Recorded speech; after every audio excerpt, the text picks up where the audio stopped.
Hello, my friend. Today I will tell you another long-forgotten legend. Close your eyes and let the magic transport you to Middle-earth. Our journey begins.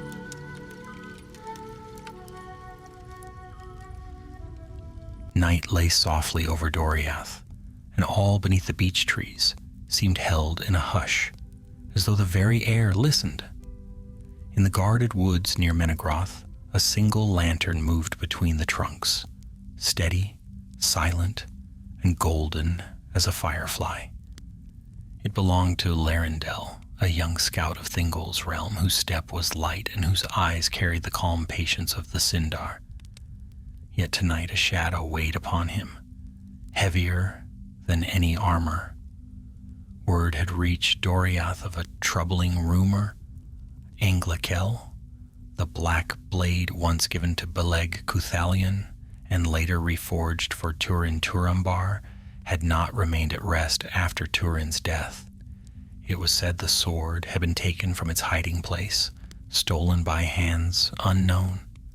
The news had traveled on the wings of frightened wanderers and wounded messengers, until at last Melian herself whispered that there was truth in it, and when the queen spoke, none doubted. Thingol, grieving still for Beleg, had chosen Larendel for the task. "Go quietly," he had said, "for if this be true, no violent bandit has taken the blade, and if not orcs, then something worse." Thus Larendel set out under starlight, following the faint thread of rumor that led northward beyond the girdle. He carried little, a bow, a short hafted spear, a cloak of soft gray, and courage enough not to tremble when the wind sighed like distant sorrow. By the next evening he had crossed the fading border ward of Melian and entered the rougher lands between Doriath and the wild north. There the world changed. Moss thinned, branches grew gaunt, silence deepened. The peace of the queen's enchantment no longer shielded him. On the third night Larendel reached the ruins of an old watch post, stones broken by age, lichen crawling over them like cold fingers. He climbed to the topmost block and lit a small fire, feeding it with the driest twigs he could find. The pale flame flickered and cast long shadows. He was not alone. Larendel felt it first, as a prickling against his skin, an instinctive warning that rose like a breath of winter down his spine. He stood, listening. No leaves rustled, no bird shifted. The silence was absolute. Then, behind the stone ruin, something moved. Light as a cat, but heavier in presence. His spear was in his hand before he willed it. "Come forth," he said softly, "for I hear your tread." A figure stepped into the thin firelight, tall, hooded, wrapped in the coarse brown cloak of a wanderer. The glint of a metal clasp shone near his throat, a star wrought long ago. "I mean no harm," the stranger said, voice low but firm. "If you are of Doriath, then we walk with the same wind at our backs." Larendel relaxed only a fraction. "Your cloak bears the mark of the northern rangers." "Aye," the man answered, lowering his hood. His face was weathered, his eyes steady.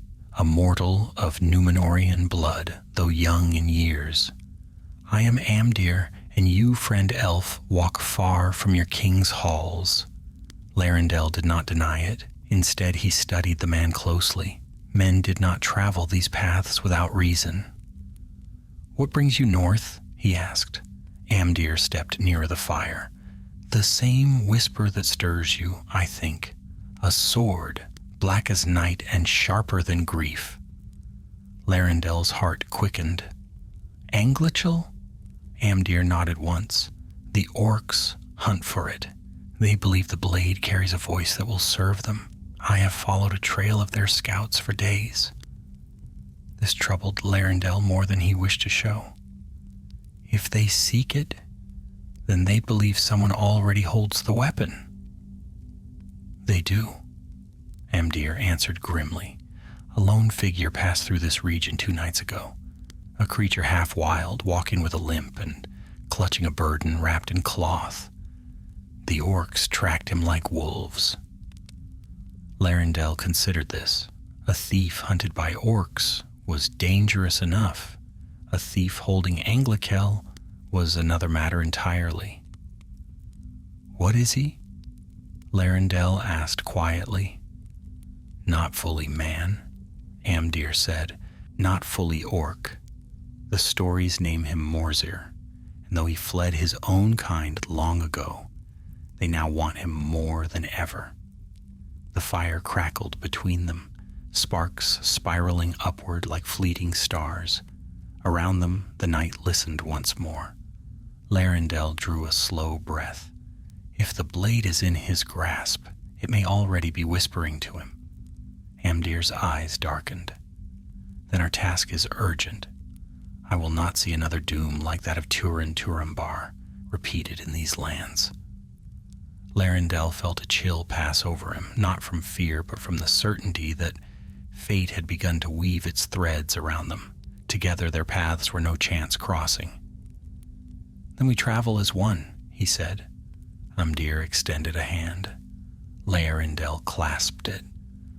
2 travelers bound by danger and a stolen sword of shadow stood beneath the cold stars of Middle-earth. Neither knew what awaited them in the haunted lands ahead, yet both felt the pull of an unseen will guiding their steps northward, toward the remnants of old tragedies and the stirring of new ones. Tomorrow their hunt would begin. Dawn crept pale and uncertain across the wild lands north of Doriath, touching the cold stones with a thin frost. Larendel and Amdir quenched their fire before the first sparrow stirred, for neither wished to leave signs that orc eyes might read. The air smelled of damp soil and distant pine, but beneath it lingered something foul, an acrid trace like rusted iron and smoke.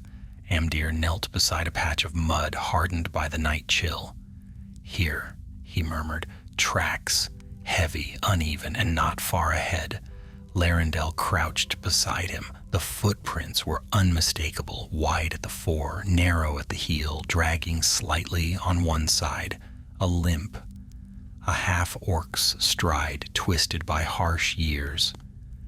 Yet what drew Larendel's gaze was not the footprints, but the thin grooves beside them, as though something sharp had brushed against the ground, grazing the soil. That will be the sword's edge, Amdir said quietly. Even wrapped, the blade leaves its mark.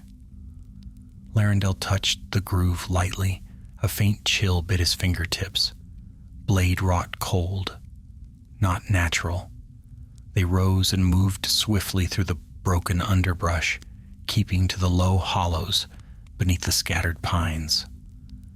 The ground grew rough, jagged with old scars left from battles long past.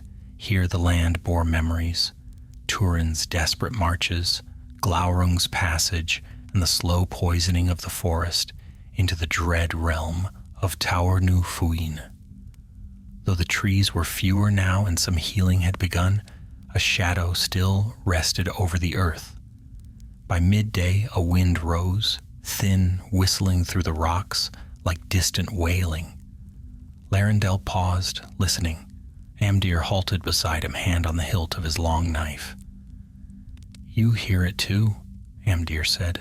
Larendel nodded slowly. Not wind alone. They followed the sound until the ridge opened into a shallow valley. There, half hidden by dead bracken, lay 3 orc bodies. Their armor was crude, their flesh pale with death, but their wounds held the most troubling truth. Each had been cut with a blade that sliced cleanly through mail and bone alike. Amdir knelt over the nearest corpse. No ordinary hand could wield steel with such precision. Morzir may have held the sword, but the blade itself chooses its course. Larendel felt unease coil within him. If it drives his hand, he will not last long before it consumes him. He circled the corpses, noting their positions. All three faced inward as though they had turned upon one another in sudden madness. Orcs did not perish by such confusion, not unless some darker will twisted them. Amdir pointed up the valley. There, new tracks, fresher than the rest. Larendel followed his gaze. A narrow path wound toward the northern slopes, deeper into the wild.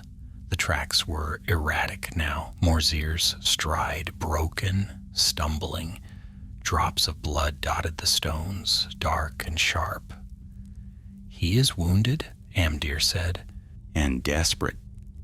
Larendel's fingers tightened on his spear. Or the sword grows stronger. They pressed on, senses sharp as drawn arrows. The wind brought faint hints of growls far behind them. Orcs still on the move. The pair quickened their pace. As dusk neared, clouds gathered, heavy with the promise of rain. The path led to a cliffside cleft where pale water dripped from a narrow overhang. Beneath it, in the faint light, something glimmered. A scrap of dark cloth snagged upon a jagged stone. Larendel retrieved it, stiff with dried blood. Black coarse weave, not orc make, but scavenged from some forgotten camp. Morzir had passed this way perhaps only hours before. "He is heading toward Gorthol's ravine," Amdir said, scanning the looming crags. "A cursed place. Turin fought Glaurung there. Few dare tread its shadows." Larendel looked toward the darkening path. If Anglachel stirs with memory, it may draw him toward the dragon's old lair. Amdir nodded grimly. The sword remembers every sorrow that touched it. Beleg's death, Turin's doom, and in that ravine, much blood was spilled. They made camp beneath the sheltering stones, small and hidden. Rain began to fall with a steady patter, muffling distant sounds and cloaking their presence. Larendel leaned his back against the damp rock, staring into the dim light of their shielded fire. His thoughts lingered on the sword, how it must weigh like a curse in the thief's hands, whispering its will. "Amdir," he said quietly, "why do you hunt Morzir? Is it only the sword or something more?" The ranger sat silent for a moment. Then he answered, "Morzir lived among the orcs of the north until 2 years passed. My father led a small band of rangers who sought to free captives taken by those same orcs." His jaw tightened. They never returned.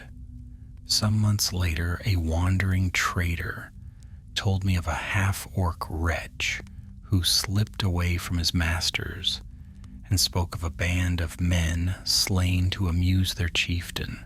"Amdir, son of Halda," he said. "I carry the name," and Morzir knew it.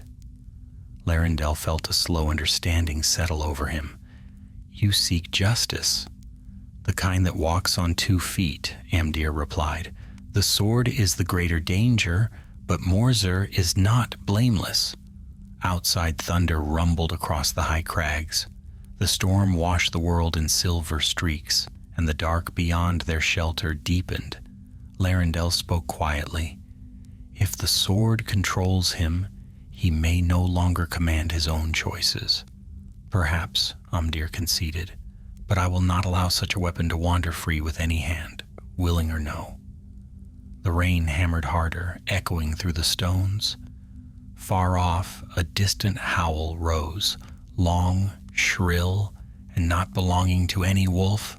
Larendel and Amdir exchanged a look. The orcs were closing in, and somewhere ahead of them, in the storm-drenched night, Morzir stumbled through the ravines with a blade born of starlit iron and shadowed fire. Anglachel, restless once more, eager for a destiny yet to be shaped. Tomorrow they would reach the ravine's edge, and whatever fate awaited them in that place, its roots lay deep in ancient sorrow. Rain still veiled the land when dawn returned, thin and colorless beneath heavy clouds. Larendel and Amdir resumed their path as soon as the light allowed them to see a man's length ahead. The storm had washed away many signs, yet the earth held memory enough for a keen eye. A broken branch here, a smear of mud there, the faint trace of blood washed into pale rivulets. Morzir had passed through the night, struggling northward like a hunted animal. The land grew harsher with each step. The trees thinned until only thorn bush and low heather clung to the crooked slopes. Far ahead, Gorthal's ravine yawned like a wound in the mountains, a long, jagged cleft cut by ancient fire and quake. Tales claimed that the ground still carried the chill of Glaurung's presence, as though the beast's shadow had seeped into the stones. As they approached the first rise overlooking the ravine, Larendel halted. A dark shape lay sprawled across the rocks below. For an instant he feared it was Morzir, dead, and the sword lost. But as they descended, he saw it was an orc, one of the scouts that had trailed the half-orc thief. The creature's throat had been cut cleanly, swift and deep. Its posture suggested surprise more than battle. Amdir studied the wound. He struck this one without hesitation. Larendel felt the wind shift, cold and sharp. Not he murmured, the sword. They pressed onward, moving more cautiously now. The ravine opened before them, a deep channel where pale mist curled along the bottom like slow-moving breath. Cliffs rose on either side, dark and sheer. The sound of dripping water echoed faintly, giving the place a hollow voice. Larendel followed a narrow ledge along the ravine's edge, the ground slick beneath his boots. Amdir walked just behind him. They moved with care, for a single misstep would send them tumbling into the shadowed depths. After some distance, Larendel spotted another body half hidden behind a rock, then another farther on. Orcs again, each slain with the same terrible precision. "It is worsening," Amdir said, voice low. "He fights like a cornered wolf, yet the killing grows cleaner, colder." Larendel nodded. As Morzir weakens, the blade grows bold. Ahead, the ledge widened into a natural platform, overlooking the ravine. The mist swirled below, revealing fleeting glimpses of stone, fissures, and narrow paths carved by time. And there, near a jut of rock, Larendel noticed the first undeniable sign of Morzir himself. A small satchel, torn open, its contents scattered, dried roots, a cracked bowl, and a water skin sliced through as if by an impatient blade. "He is close," Larendel whispered. Amdir knelt beside the satchel. He dropped this in haste, or panic. They advanced slowly, weapons ready. At last they saw him. Morzir stood not far ahead upon a ledge that descended into the ravine's depths. He was hunched against the wind, his ragged cloak clinging to his skin. His frame was gaunt, almost skeletal, and one leg dragged uselessly behind him. His breath came in sharp, ragged gasps. In his hands, wrapped in a filthy scrap of cloth, was the unmistakable outline of a sword, Anglachel. Even sheathed in its crude covering, the blade seemed to darken the air around it. A faint cold shimmer pulsed along the cloth as though the weapon breathed. Larendel and Amdir exchanged a glance, then stepped forward. "Morzir," Amdir called, voice carrying across the stone. "Stop, you are hunted. Lay down the blade while you yet can." The half-orc spun toward them with a hiss, bearing teeth broken and yellow. His eyes were wild, yet within them flickered something more than fury, fear, pain, and a desperate will to survive. "Stay back," Morzir snarled. "It is mine. Mine, do you hear? It speaks to me. It promises what the orcs never gave." Amdir advanced a pace, keeping his hands open, calm. It promises nothing but death. You know this blade's nature." Morzir laughed, a broken, hollow sound. "Nature? You know nothing? It remembers, it whispers of fire, of betrayal, of mighty deeds done in sorrow." He clutched the sword tighter. "And it says I need not crawl in fear any longer." Larendel stepped beside Amdir. "Morzir," he said, voice steady and clear, "that blade slew Beleg Cuthalion, friend of all free folk. It drove Turin to madness. It will not spare you." The half-orc flinched, but not at Larendel's words. Instead, his head jerked as though he heard a whisper neither elf nor man could perceive. His grip trembled. "No," he muttered, almost pleading. "You said you would help me, give me strength." Amdir's eyes narrowed. "The sword speaks through memory and malice. You must resist it." "I cannot," Morzir cried. "It burns. It hungers." Suddenly he lunged backward down the narrow slope, stumbling as his twisted leg failed him. Larendel leapt forward, ready to follow, but Amdir's hand gripped his arm. "Wait," Amdir said sharply. From the ravine's far side, a deep, throaty chorus rose, orc voices, answering some unseen signal. The enemy had found their trail at last. Shadows moved among the rocks, closing in. Larendel drew his spear. "We cannot let Morzir escape. If he reaches the ravine's depths, we may lose him." "We cannot let the orcs reach him either," Amdir replied grimly. "With the blade in their hands?" Larendel understood at once. If the orcs captured the sword, no alliance of free folk in the north would contain its ruin. "Come," he said, "we must cut between them." They descended the slope quickly, stones skittering beneath their feet.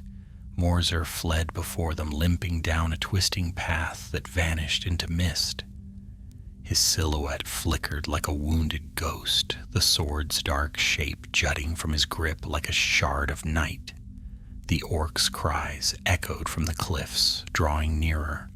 Larendel and Amdir reached a fork in the path, two narrow ledges leading deeper into the ravine. A faint smear of blood marked the left. They followed it without hesitation. The mist thickened, swirling around them like pale fingers. The ground grew uneven, marked by fissures and crumbling stone.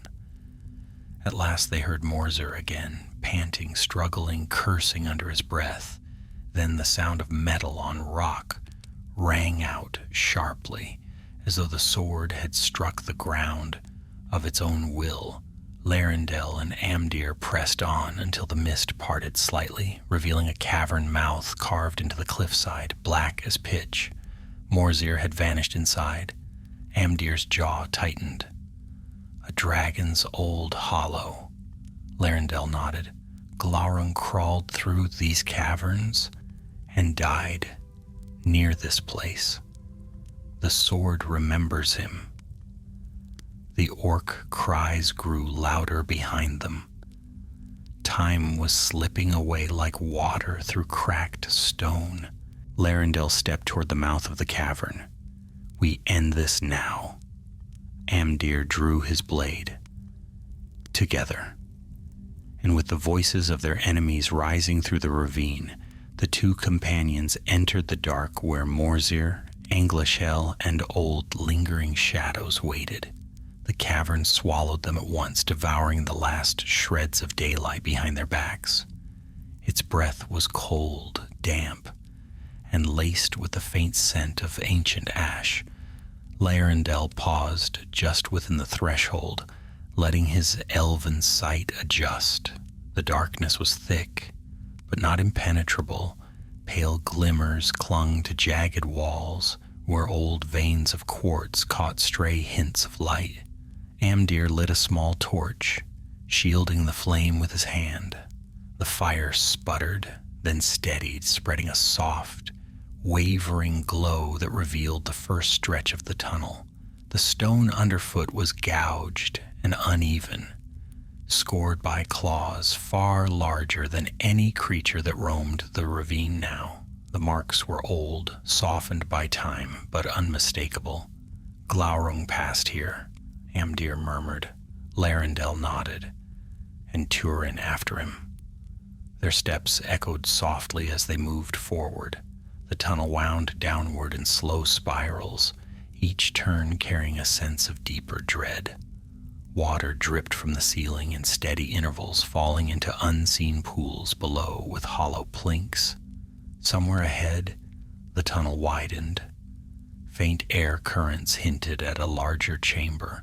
They walked in silence for several minutes until Amdir's torchlight landed on a smear of dark red along the wall. Fresh blood. Larendel knelt to inspect it. The droplets trailed further ahead, spaced irregularly, matching the limp stride of the half-orc. "He bleeds more heavily now," Larendel said quietly. "And still he presses on," Amdir added, "driven or dragged." Larendel rose. The sword urges him deeper. They continued, small stones shifting under their boots. The air grew colder, and the mist that had clung to the ravine followed them inside, moving in thin threads along the floor. Soon the walls fell away, and they entered a vast cavern, hollowed by ancient heat. Stalactites hung like jagged teeth overhead, and the floor dipped toward a wide hollow where a black pool rested, still as glass. Larendel held up a hand, halting Amdir. Morzir stood at the pool's edge, hunched and trembling. The sword lay unwrapped in his grasp at last, its dark metal gleaming like a shard of midnight sun. Even from a distance, the weapon seemed to pulse, faint, rhythmic, like a heartbeat forged of malice. Larendel felt its cold presence brush against his mind, subtle yet unmistakable. It carried no voice for him, but a weight, a pressure, a memory of cruelty long endured. Amdir spoke first. "Morzir, end this before it breaks you." The half-orc whirled, eyes feverish in the torchlight. "You still follow," he hissed. "Why? Why not let me go? I want only to be free of them, all of them." "That sword does not grant freedom," Amdir replied, "only doom." "Doom?" Morzir spat. "Doom is all I have ever known. Born in darkness, raised in chains, hunted for what I am. But this..." He lifted Anglachel, the blade casting a harsh reflection on the cavern walls. "This gives me strength. It whispers of power enough to silence their mockery." Larendel stepped forward, voice steady. "Anglachel does not serve you. It serves nothing but its own shadow. It will twist your grief and turn your will to its own." Morzir laughed, a sound cracked with despair. "And if it does, what matters it? I am nothing without it." He lifted the sword higher, and for an instant the cavern dimmed, as though the torchlight faltered. The blade's edge shimmered, dark silver, cold fire, alive with memories neither elf nor man could fully grasp. Amdir's hand tightened on his dagger. "Do not make us draw steel against you." "You think to kill me?" Morzir cried. "Kill me then. But know that this blade will sing louder in your hands than mine." And then he turned the edge inward, not to strike them, but to carve deep across the stone beside him. Sparks flew, and a tremor rippled through the ground. The pool quivered, sending ripples across its surface. Some hollow echo answered from deeper within the cavern. Larendel's breath halted. "He means to wake what sleeps in this place." Amdir stepped forward, but too late. Morzir plunged the tip of Anglachel straight into the heart of the pool. The cavern roared. A shock of freezing air erupted outward, throwing both Larendel and Amdir back. The water churned violently, dark waves slapping the sides of the stone hollow. A deep rumble rose from beneath the surface. Something ancient, buried beneath years of silence. Not a creature, but the memory of one, the echo of Glaurung's dread, lingering like smoke trapped under stone. Morzir staggered backward, eyes wide with terror. For the first time, the sword's weight seemed too great for him. He clutched it with both hands, trembling violently. What is this? What have I... He cut off with a scream. A shimmer of black light surged through the blade, flowing up his arms like liquid night. Morzir collapsed to his knees, gasping as the sword drained his strength with cold hunger. Larendel leapt forward. Amdir, help me! Together they rushed toward the half-orc, but Anglachel reacted like a living thing. A sharp, icy shock lashed outward, forcing them back. Morzir writhed as the blade's will tightened around him, feeding upon his despair. Amdir grimaced. It means to claim him. Larendel gripped his spear, breath tight. Not while we yet live. They charged together, ignoring the cold that clawed at their limbs. Morzir, barely conscious, tried to rise, but the sword held him in place, its glow deepening with each heartbeat. Larendel reached him first. With swift precision, he swung the butt of his spear against Morzir's wrist, not to harm but to break his grip. The half-orc cried out as his fingers loosened. Amdir seized the moment. He kicked the sword's hilt sharply, sending it skidding across the cavern floor, where it came to rest near the water's edge, gleaming wickedly. Freed from its hold, Morzir slumped forward, unconscious. The cavern fell silent at last. The pool settled. The ancient echoes retreated. Amdir stood breathing hard, sweat and mist clinging to his brow. We have him, he said. Larendel nodded, though his gaze remained fixed on Anglachel lying in the dim light. Even motionless, the blade seemed alive, waiting. Yet the greater foe lies before us, he murmured. Amdir followed his gaze. Aye, we must bind it before the orcs reach this place. But behind them faint footsteps echoed in the tunnel, many swift and closing in. Larendel's heart quickened. They are here. Anglachel gleamed as though it had heard the same. The battle for the blade had only begun.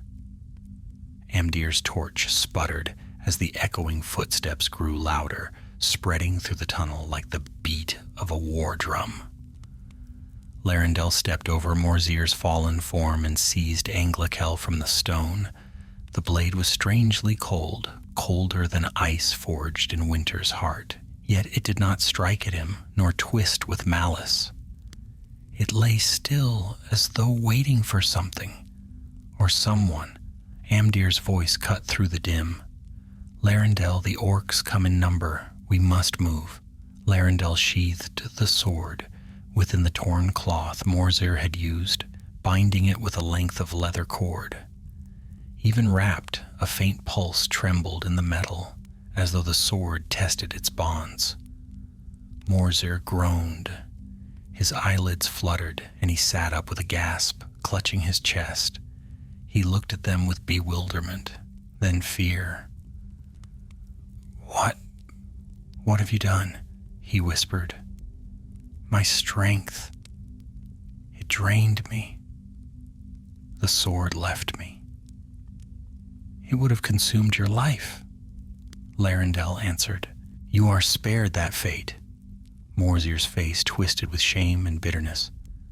Then what remains for me? Amdir did not soften. You will answer for your deeds, but not now. Rise. If the orcs catch us in this hollow, none will see daylight again. The half-orc staggered to his feet. His body trembled violently as though hollowed by the sword's touch. Yet he moved, slowly, painfully, and that was enough. Larendel listened. The approaching horde filled the tunnel behind them. Voices snarled in black speech, and the clatter of iron rang against stone. Many feet moved together, far more than the scattered scouts they had encountered before. Amdir grimaced. No less than a war party. Larendel swept his gaze across the cavern. The tunnel they had entered was lost behind the mass of orcs pouring in, but the cavern itself held other paths, narrow cracks, steep ledges, tunnels carved by fire and time. There, Larendel said, pointing toward a crevice that wound upward along the cavern wall. It leads toward the high cliffs. I scent fresh air. Amdir nodded. Up then, quickly. They began to climb, Larendel leading with Morzir between them and Amdir guarding the rear. The crevice was tight, forcing them to move in single file. Water trickled from its walls, slick beneath their hands. The sound of it nearly masked the first war cry that rose from below, a guttural roar that shook dust from the ceiling. The orcs had entered the cavern. Amdir urged them on. Faster! Morzir struggled, dragging his damaged leg. Larendel reached down often to steady him, though they had hunted him hours before. Now his survival bound them together. The threat behind them left no room for division. A harsh clang rang out as an arrow struck the stone near Amdir's head, shattering. More followed, whistling through the narrow crevice. Some so close, Larendel felt the rush of their passing. Keep low, Amdir called. Larendel pulled Morzir down just as a third arrow grazed the rock above them. The orcs howled, their voices echoing through the cavern. Amdir returned fire twice, and the screech of a dying orc answered. The crevice steepened.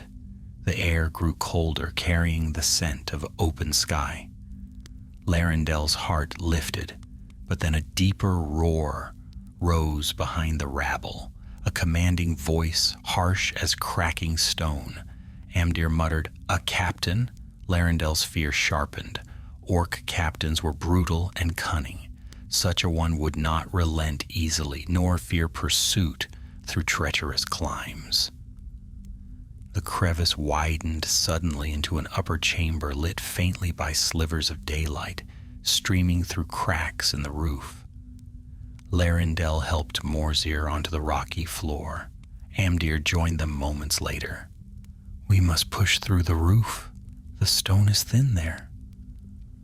They approached the wall of pale stone where light filtered in. If they could reach the surface, the cliffs would offer escape, or at least room to maneuver rather than being trapped underground. Larendel unwrapped Anglachel.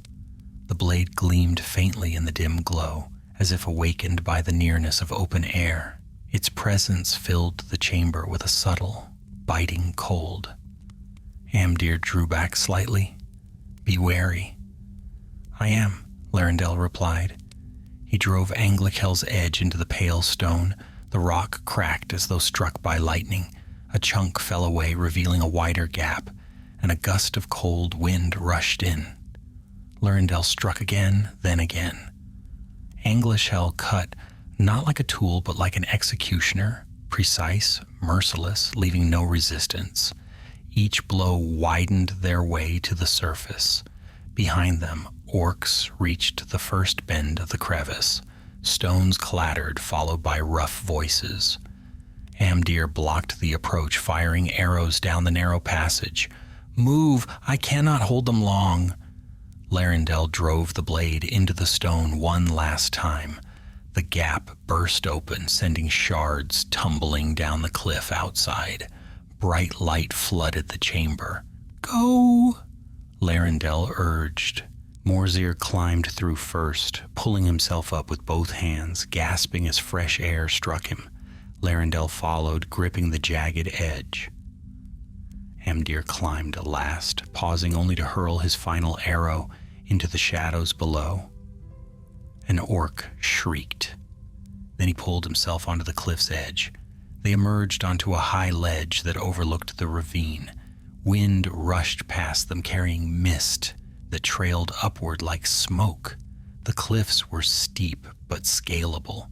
Narrow paths wound downward like veins in stone. Below, the orcs poured from the cave mouth, their armor glinting dully. A tall, broad-shouldered captain barked orders, pointing toward the cliff where the three figures fled. "Run!" Amdir commanded. They followed a narrow ledge that curved along the cliffside. The wind howled, threatening to unbalance them. The sword at Larendel's side felt heavier than before, as though resisting flight. Morzir stumbled often, but each time Larendel caught him, Amdir glanced back. "They're climbing after us." Larendel looked. Orcs scaled the cliff like spiders, claws digging into the rock. "There is a narrow pass ahead," Amdir said. "If we reach it, we may block the way." They quickened their pace. The pass lay between two boulders that formed a natural choke point. Larendel reached it first and turned. Amdir arrived with Morzir moments later. "We hold them here," Amdir said. Larendel nodded, though he felt the sword pulse at his side, eager, restless. The first orc reached the ledge, snarling. Larendel struck with his spear, driving it back.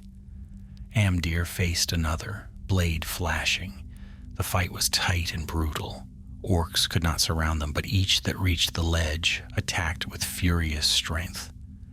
Morzir, though weakened, seized a fallen orc blade and struck at those who came too close, desperation burning in his eyes.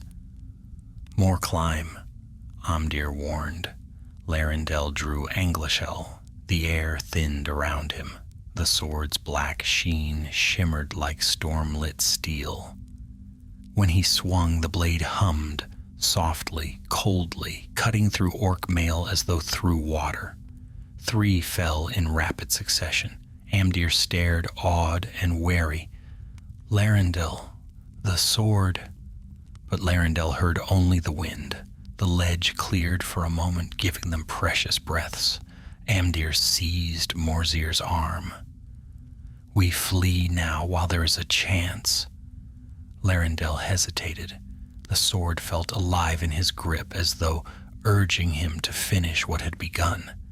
But he sheathed it with a hard breath and followed the others down the winding path. Below them, the orc captain roared in fury. Above them, the sky opened, broad and cold. And ahead of them, the fate of Anglachel darkened yet further. Wind swept fiercely across the high cliffs, carrying with it the scent of stone, pine, and distant rain. Larendel, Amdir, and Morzir descended along the narrow, twisting path that led away from Gorthal's ravine, each step bringing them farther from the cavern and the shadow that had stirred within it. Yet danger followed close behind, for the orcs had not abandoned the chase.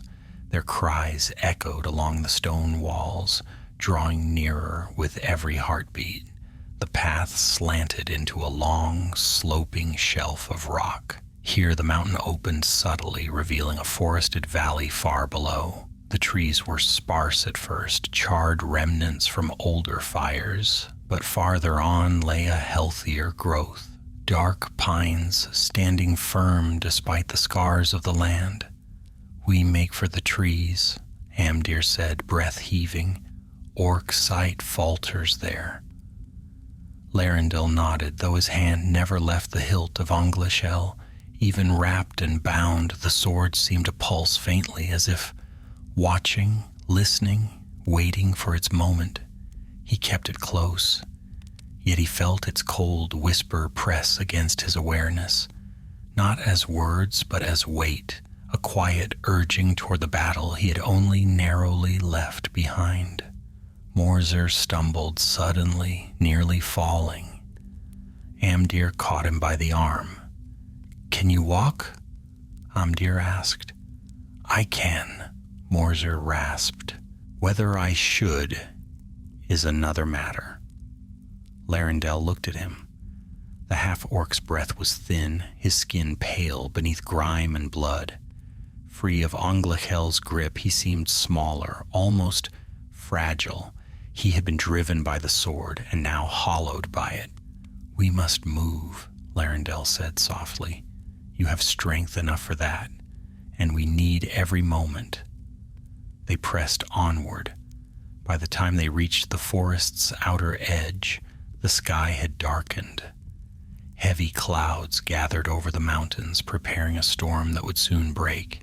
The wind grew sharp, bending the pines with deep groans. The air felt charged, alive, as though the land itself sensed the peril drawing across its flanks.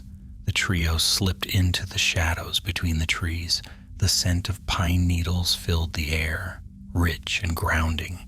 For a few precious breaths, the forest's hush comforted them, dimming the echoes of their pursuers. Amdir exhaled. "The trees may slow their climb." "Not for long," Larendel answered. "They will come with torches." He scanned the forest. The path descended into a basin bordered by ridges and knotted roots. It was not a place easy to defend for long, yet it offered cover. They needed time to plan, time to breathe. Amdir guided them toward a sheltered hollow beneath an outcropping of rock covered in moss. It formed a small pocket of space, enough to crouch and gather strength. Morzir sank against the stone, exhausted. His breathing rattled. "Why do you help me?" he muttered. "You could have left me for them." "Even a hunted man may choose a different path," Amdir said. "I am not a man," Morzir spat, though without conviction. Larendel crouched beside him. "Then be what the sword did not allow you to be. Live long enough to choose your own road." Morzir looked at him, uncertain, torn between defiance and the faint flickering wish to believe. Amdir scanned the hollow. "We cannot stay long. They will reach the forest edge soon. We must decide our next course." Larendel looked toward the deeper woods. "There are old watch routes eastward. Rangers used them long ago, and the ground there is riddled with hidden hollows where we might set a trap or find shelter." Amdir nodded. A place to hide the blade, at least for a time. Larendel felt Anglachel twitch faintly at his side. The blade did not resist his hold, but neither did it rest. It was as if it knew fear and hunger, hungers that twisted in cold, patient silence. Before he could reply, a faint sound reached them, a twig snapping, a low grunt, the hiss of orc voices drifting down the slope. Amdir tensed. "They are closer than I hoped." Larendel listened sharply. The forest carried sound strangely, but he judged the orcs no more than a few dozen paces above them. They were spreading out in a hunting pattern, one meant to corner prey. "We must move now," Larendel said. Amdir helped Morzir up. "Lean on me if you must." "I can walk," Morzir replied, though his steps were uneven. They slipped deeper into the forest, weaving between trunks and drifting patches of fog. The ground sloped downward again, forming a shallow gully filled with ferns and low brush. The wind howled through the pines, masking their footsteps.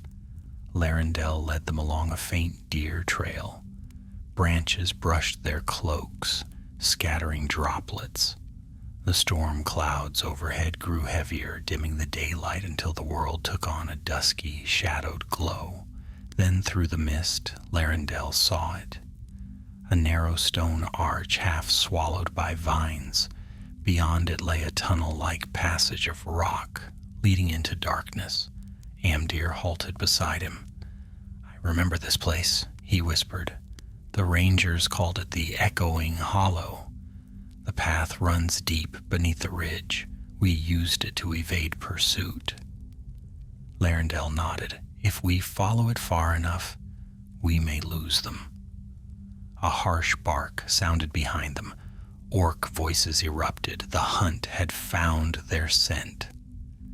Larendel pushed Morzir forward. Into the hollow. They slipped beneath the arch, As arrows hissed through the air, striking bark and stone, Larendel ducked, pulling Anglachel close. Darkness swallowed them, broken only by Amdir's swiftly lit torch. The echoing hollow lived up to its name. Every step rang faintly, repeating in distant, fragmented whispers further down the passage. Narrow though it seemed, the tunnel stretched far, its walls damp and glistening. Morzir stumbled, but Amdir steadied him. "The passage bends ahead," Amdir said. "Once we pass the turn, they will lose sight." But the orcs flooded into the entryway, their torches casting wild shadows along the walls. "Hurry," Larendel urged. They rounded the bend just as the first orc charged into the tunnel. Amdir halted, turning sharply. "I will block the entrance," he said. "Larendel, take Morzir deeper." "No," Larendel answered. "We stand together." But before Amdir could reply, the orc leader roared, and a wave of soldiers surged forward. Larendel felt Anglachel pulse, eager, terrible. He drew it. Cold fire ran along the blade, dimming the torchlight, filling the passage with a dread hush. Amdir swallowed hard. "Larendel, do not let the sword rule you." "I will not," Larendel said. But he wondered if he spoke truth. The orcs charged. Larendel met them with Anglachel. The blade moved like a storm wind, silent, sure, slicing through mail, bone, and flesh. With one motion after another, each strike felt guided, as though the sword anticipated the enemy's next move, pulling Larendel's arms with deadly certainty. Beside him, Amdir fought fiercely, his dagger flashing in tight arcs. Morzir leaned against the wall, breathless, yet he swung the stolen orc blade at those who threatened to flank them. For a moment, the tide held. Then the orc captain stepped into the tunnel, tall and brutal, wielding a jagged black axe. His armor bore marks of rank, wolf teeth and iron rings, and his eyes burned with malice. He pointed at Anglachel. "That blade," he snarled. "Give it to me, elf."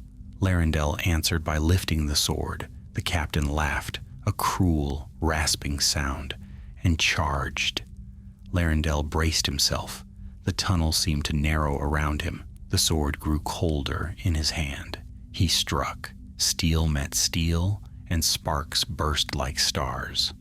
The next part of their tale waited in that strike, balanced on the edge of shadow and steel. The clash of Anglachel against the orc captain's axe sent a sharp tremor through the narrow passage. Sparks flew in wild arcs, briefly lighting the tunnel as though struck by lightning. The orc captain staggered back a single pace, surprise flickering in his yellowed eyes. No ordinary blade had ever turned aside his axe so easily. Anglachel hummed faintly in Larendel's grasp, a low vibration that traveled up his arm like frostbite.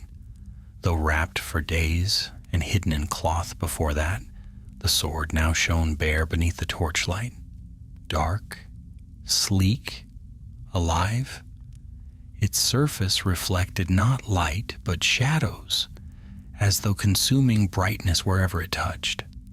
Amdir lunged past Larendel, striking at an orc that tried to climb over its captain. The narrow passage forced the foes into a single file advance, yet they pressed forward with relentless fury, driven by their leader's roared commands. Larendel focused on the captain. The creature towered above him, muscles thick with brutish strength. Its armor bore claw marks and black furs, trophies of its savagery. The captain hefted the axe again, its jagged head stained with old blood. "You cannot hold this path," Amdir growled through clenched teeth, fending off a rushing orc. "But we need not defeat them all, only delay them." Larendel nodded, though his gaze stayed locked on the captain. Morzir slumped behind them, breathing heavily, clutching the dull orc blade without much strength. left to lift it. The orc captain charged again. Larendel met him. The second clash rang louder than the first. Steel shrieking, stone trembling, dust raining from the low ceiling.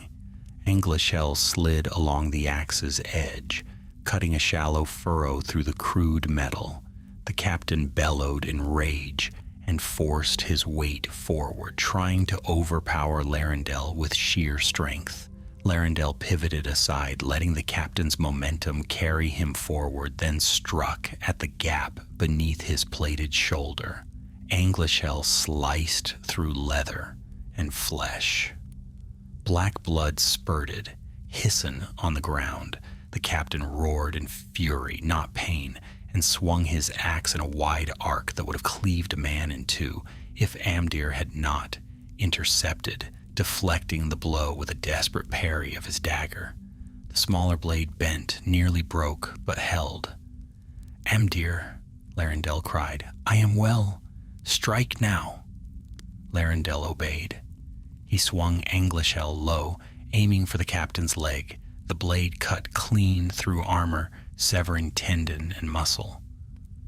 The captain collapsed onto one knee, snarling with rage, and struck blindly with the axe. Larendel ducked under the wild blow and drove Anglachel upward beneath the captain's jaw. The blade emerged from the back of the orc's skull in a spray of dark blood. The captain stiffened, fell.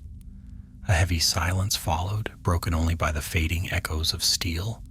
The orcs behind their captain hesitated. Their snarls faltered into uneasy grunts. They looked from one another to the black blade, dripping with their leader's lifeblood, and fear rippled through their ranks. Larendel withdrew Anglachel slowly. The sword hummed again, eager as though pleased. Amdir exhaled shakily. "We have a moment, only a moment." The orcs roared once more, rage renewed by fear, and surged forward. Larendel stepped back, breathing hard. "We cannot hold the choke again, not without risking collapse of the passage." "I know," Amdir said. "We must retreat deeper into the hollow." Larendel looked down the tunnel. The darkness ahead thickened, a murky curtain that swallowed the torchlight. Morzir shuddered at the sight. "That way leads to the old caverns," Morzir whispered. "I do not wish to go there." Amdir hauled him upright. "Wishes will not keep us alive." Larendel sheathed Anglachel with some struggle. The sword seemed unwilling to be covered again, almost resisting, but he bound it tightly and pulled Morzir between them. They ran. The path sloped downward, then veered sharply into a tunnel of twisting stone. Their footsteps echoed in uneven cadence, the walls repeating the sounds in strange, broken fragments. It was as though unseen voices whispered in mimicry, murmurs of past walkers lost in the dark. The orc choir behind them grew muffled, then distant. The echoing hollow confused sound and direction, just as Amdir had hoped. It was nearly impossible to track anything in these winding passages. After a long sprint, they slowed. Morzir leaned heavily on Amdir, gasping. Larendel lit their second torch, its flame illuminating a cavern of rough stone and tangled roots, the ceiling arched high overhead, dripping with cold water. Stalactites hung like crooked spears, and a narrow stream trickled along one wall. "This chamber," Amdir said softly. "I know it. The rangers called it the Chamber of Three Paths." Larendel scanned the chamber. 3 dark tunnels branched away, east, south, and downward. "Which leads out?" Larendel asked. Amdir pointed toward the eastern passage. "That way climbs to the ridge. The others lead deeper underground." Morzir flinched as a distant echo bounced down the southern passage, orc voices, faint but present. "We cannot stay," Larendel said. "Choose the eastern path." Amdir nodded. "It is steep, but passable. They hurried into the passage. The tunnel narrowed, forcing them to move single file again. Roots twisted through the ceiling, dripping earthy scent and moisture. The air cooled with every step, though faint drafts hinted at open sky ahead. But after some distance, the passage made a sharp turn, only to end in a wall of fallen stone. Amdir cursed under his breath. Collapsed. Perhaps during some old quake. Larendel pressed a hand to the stones. They were thick, immovable. No time remained to clear them. Behind them, faint echoes grew louder. Morzir slumped against the wall. Then we are trapped. Larendel's resolve hardened. Not yet. He unsheathed Anglachel. Amdir stared. The blade. Can it cut through? It can cut through almost anything, Larendel said quietly. But I must take care not to unleash too much of its will. He stepped toward the fallen stones. Anglachel pulsed, sensing purpose. Larendel set the edge against the rock and struck. Stone cracked in a blinding flash. A deep, splitting sound echoed through the tunnel as Anglachel sheared through the first slab. Fragments fell away, revealing a small gap. The blade shone with cold fire, eager to cut again. Amdir steadied Larendel's arm. Do not lose yourself to it. Larendel nodded, though his heart raced. He lifted the sword once more. Strike, strike, strike. Each blow widened the escape path, though the blade trembled with growing hunger. The rocks fell away in chunks, and at last, a rushing breath of cold air swept through the opening. Night sky gleamed beyond. We can pass, Amdir said. They slipped through the gap one by one, emerging onto a narrow cliff ledge overlooking the valley. Wind tore across the stones, scattering pine needles and whipping cloaks aside. Behind them, orc voices reached the chamber. Larendel turned. A single orc appeared in the tunnel opening, wide-eyed when it saw Anglachel in the moonlight. It shrieked. Larendel stepped back. Amdir grabbed his arm. We go now. They scrambled down the rocky slope, slipping into the shelter of the pines once more. High above them, the orcs hesitated at the broken passage, for fears older than the ravine itself had awakened in that blade, and even they dared not pursue it blindly into the night. But the chase was far from over, and Anglachel hungered still. Night pressed heavily upon the forested valley, its silence broken only by restless wind threading through the pines. The moon, half veiled by drifting cloud, cast a pale sheen upon the ground, guiding Larendel, Amdir, and Morzir as they descended deeper into the wilds. The forest grew denser here, untouched by fire or orc raids for many years. Moss clung to every stone, and the trunks of ancient pines rose like pillars in some forgotten hall. Larendel's breath steamed in the cold. His fingers brushed the wrapped hilt of Anglachel at his side, feeling the faint pulse of chill through the leather bindings. The sword's hunger had not faded since the fight in the echoing hollow. If anything, it stirred even more, as though the strain of cutting through stone had awakened it further. Amdir cast occasional glances at him, eyes wary but trusting. There is a place ahead, he murmured. A hollow I remember from my youth. The rangers kept supplies there once. If it still stands, it may grant us a brief reprieve. And if not, Larendel asked, then we keep moving. Morzir limped on one side, leaning heavily against Amdir's shoulder. Each step pained him, but he uttered no complaint. His eyes were downcast, shadowed by exhaustion and some deeper turmoil. They walked for near an hour before the forest opened into a small glade. A large stone outcrop jutted from the earth, draped in thick vines. At its base, Half buried by moss lay a low entrance, little more than a crack in the rock, yet wide enough to crawl through. Amdir knelt beside it, brushing away leaves. "It remains," he said softly. "The Lorn watch hide." Larendel felt a small measure of hope stir. "Then let us enter quickly. The night grows colder, and the orcs will not turn back." Morzir slipped inside first, followed by Amdir and Larendel. The passage opened into a natural chamber carved long ago by water. Though the air was cold, it was still and dry. Old crates lay stacked against a wall, tattered but intact. Amdir broke one open and found a few wrapped bundles, dried fruit, tough bread, and an old wineskin that had survived the seasons. "It will do," he said. Larendel sat on a stone ledge and unwound the leather bindings from Anglachel. The sword gleamed with a cold, starless shimmer. Even in darkness, it seemed to summon its own light, one that revealed nothing but consumed the shadows around it. Amdir eyed it with unease.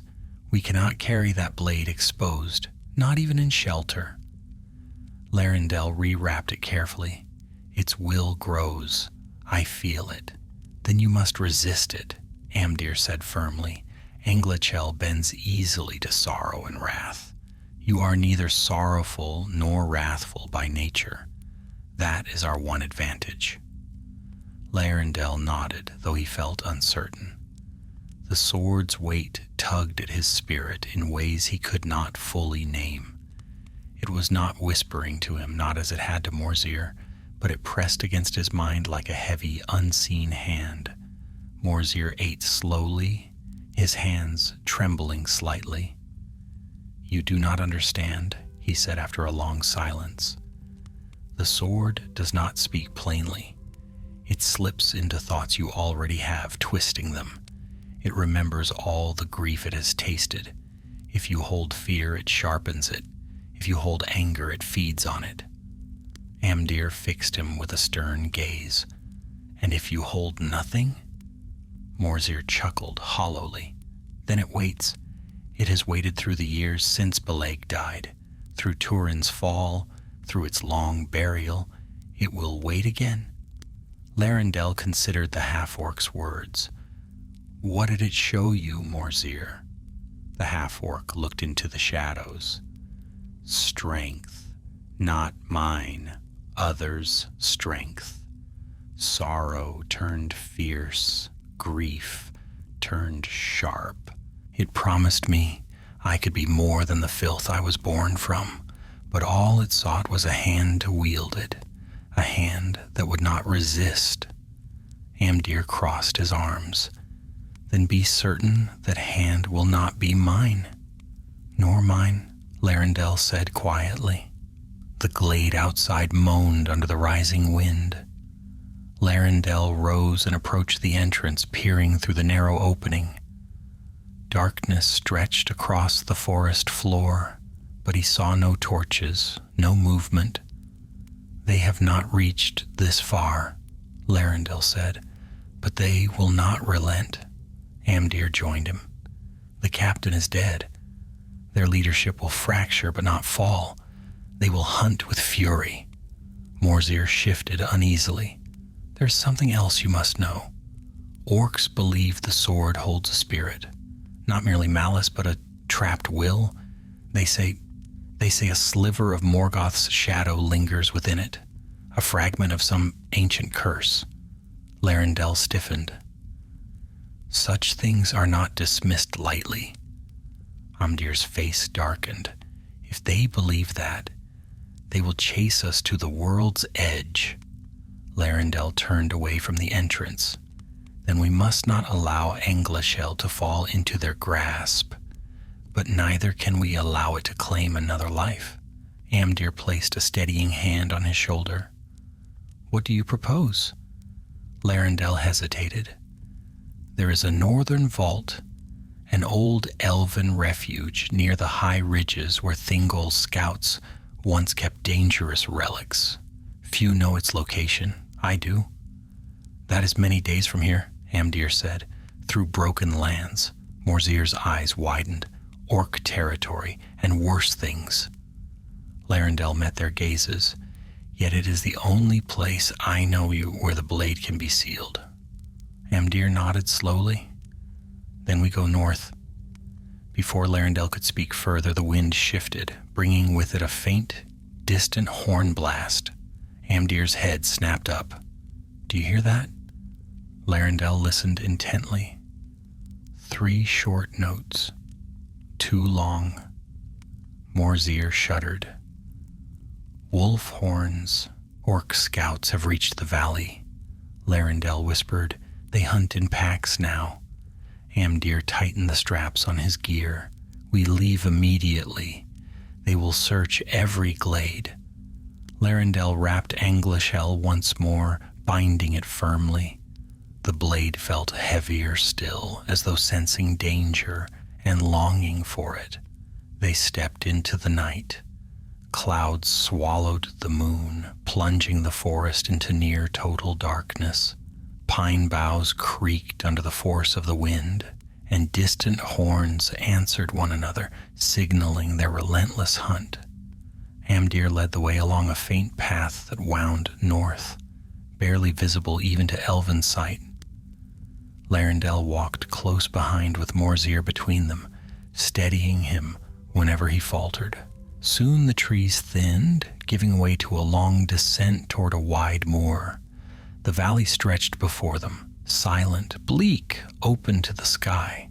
Larendel halted. Amdir frowned. Why do you stop? Larendel pointed to the far side of the moor. Torchlight flickered there, dozens of small flames moving in jagged lines. Morzir's breath hitched. They are circling us. Larendel drew a slow breath. Then we run for the northern ridge. If we can reach the stone arches by dawn, we may lose them. Amdir nodded. Onward. They crossed the moor at a swift pace, wind battering their cloaks, mud sucking at their feet. Behind them, orc horns blared, harsh and triumphant. The hunt was in full drive now. But Larendel did not look back. He kept his eyes fixed on the distant ridge, where the fate of Anglachel would soon be decided, and perhaps their own. Dawn crept slowly over the moor, though its pale light gave little comfort. A veil of mist clung to the ground, swirling around Larendel's boots as he pressed onward. The northern ridge loomed ahead, dark, jagged, and crowned with stone arches left from an age long forgotten. Beyond that ridge lay colder lands, but also the concealed elven vault where Anglachel might finally be silenced. Amdir moved beside him, steady in his stride despite the long night. Morzir followed, limping yet determined, his breath sharp in the chill air. The half-orc had said little since they left the Lorn Watch hide, but his eyes flicked constantly to the shadows behind them, watching for the torches that had harried them through much of the night. Amdir paused suddenly, raising a hand. Listen. Larendel stilled.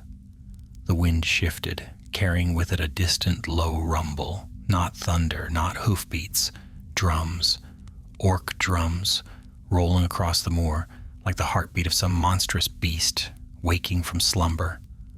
They drive their pack forward, Amdir said grimly. They mean to flush us before them. Larendel surveyed the land. The ridge is steep. If we reach the arches, we can break their line. Morzir winced as he shifted his weight. Break it? Against so many? Amdir gave a thin smile. We need not defeat them. We need only reach the passage beyond. Larendel nodded and motioned forward. The moor sloped upward now, rising toward the ridge. The mist thickened with the climb, wrapping around them like ghostly shrouds. Grass gave way to sharp stone. The path narrowed to a single winding trail flanked by steep drops. They reached the foot of the first stone arch just as the sun's rim broke over the far horizon. The arch was vast, carved from a single block of ancient rock, its surface splintered by ages of wind. No tree stood near it, not a blade of grass dared grow in its shadow. Even the wind held its breath when crossing beneath that silent monument. Amdir glanced at Larendel. "This is your land's old handiwork?" "Not ours," Larendel replied quietly. "Older. The ones who carved this mountain were ancient even when Thingol walked in Cuivienen." Morzir shivered. "Then let us pass quickly." They moved beneath the arch, stepping into its long shadow. For a moment, Larendel felt the world shift, just slightly, as though a great weight had pressed down upon him. The air felt thicker, the silence heavier. Even Anglachel pulsed more sharply against his side.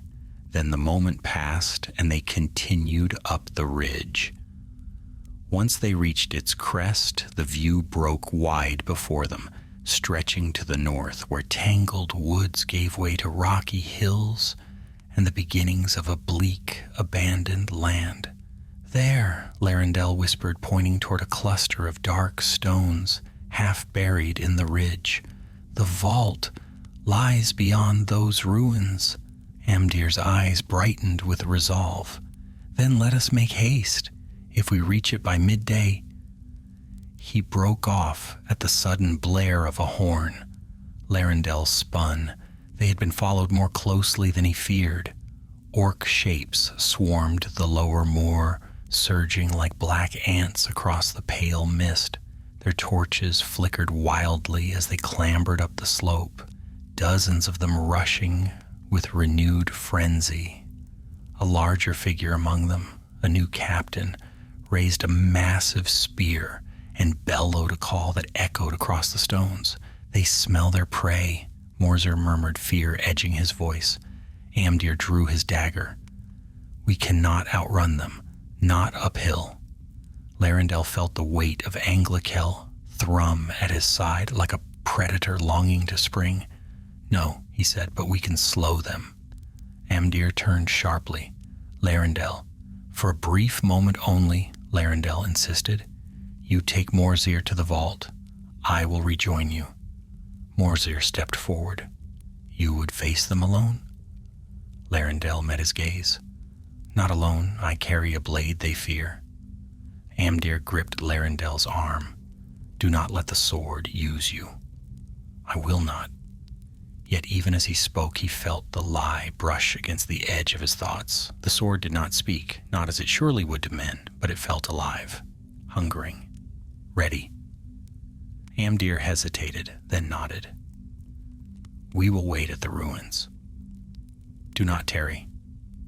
Larendel watched them go, Amdir steady, Morzir limping yet resolute, before turning back toward the advancing orcs. He let the mist cloak him for a moment, drawing a slow breath. Then he unsheathed Anglachel. Cold fire leapt along its edge. The air dimmed. The shadows deepened. A roar went up from the orcs. They had seen the blade. Larendel stepped down the path, planting his feet firmly beneath the arch. If the old stones carried any lingering power, let it stand now against the darkness. The first orc rushed him with a jagged spear. Larendel moved with a fluid grace born of centuries of training. Anglachel slipped beneath the spear point and carved across the orc's chest. The creature fell with a choked gurgle. Another leapt onto the rocks to his left. Larendel pivoted, striking upward in a swift arc.